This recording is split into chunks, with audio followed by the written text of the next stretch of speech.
नमस्कार, आप देख रहे हैं 9 भारत समाचार। भारतीय जनता पार्टी के आंध्र प्रदेश राज्य कार्यालय में नेताजी सुभाष चंद्र बोस की 128वीं जयंती पर एक विशेष कार्यक्रम आयोजित किया गया। इस अवसर पर भाजपा प्रदेश कार्यकारी सचिव नुगला मधुकर और भाजपा प्रदेश महासचिव बित्रा शिव नारायण मुख्य अतिथि के रूप में उपस्थित रहे। कार्यक्रम का शुभारंभ नेताजी सुभाष चंद्र बोस के चित्र पर पुष्पांजलि अर्पित करके हुआ। इस अवसर पर श्री राम ने नेताजी के योगदान को याद करते हुए कहा, सुभाष चंद्र बोस की जयंती को पराक्रम दिवस के रूप में मनाया जा रहा है। उनके जीवन और संघर्ष में हमें सीखने की जरूरत है। हर युवा को उनकी तरह देशभक्ति और साहस का उदाहरण स्थापित करना चाहिए। उन्होंने आगे कहा कि देश की आजादी में नेताजी का योगदान अतुलनीय है। उन्होंने अपने नेतृत्व में युवाओं को संगठित किया और विदेशी समर्थन जुटाकर स्वतंत्रता संग्राम को मजबूत किया। జయంతి వేడుకలు ఘనంగా నిర్వహిస్తా ఉన్నారు।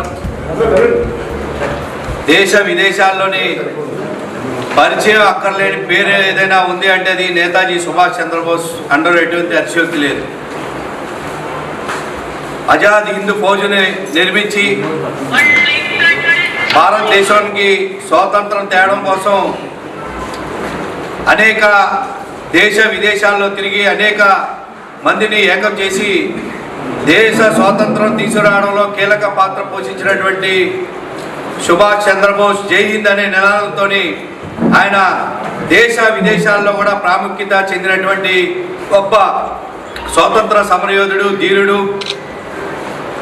దేశంలోని అనేక మంది స్వాతంత్రం కోసం పోరాటాలు చేసినప్పటికీ జయంతి తప్ప వర్ధంతి లేనటువంటి ఏకైక నాయకుడు, మహానాయకుడు ఈరోజు కూడా జీవించి ఉన్నాడు అనే దేశ ప్రజలంతా కూడా భావిస్తున్నటువంటి ఏకైక వ్యక్తి సుభాష్ చంద్రబోస్ అని చెప్పి ఈ సందర్భంగా తెలియజేసుకుంటూ ఆయన ఏ విధంగా ఆయన వీరోచితంతో దేశ స్వాతంత్రం కోసం పోరాడాడు, దేశ రక్షణ కోసం పోరాడాడు, అదే తరహాలోని మనందరం కూడా దేశభక్తి కలిగి ఆయన ఆశయ సాధన దిశగా మనందరం కూడా ముందుకు నడపాలి। ఆయన ఆశయ సాధన కోసం మనందరం కూడా ఆయన స్ఫూర్తిగా తీసుకొని ముందుకెళ్లాలని చెప్పి ఈ సందర్భంగా తెలియజేసుకుంటూ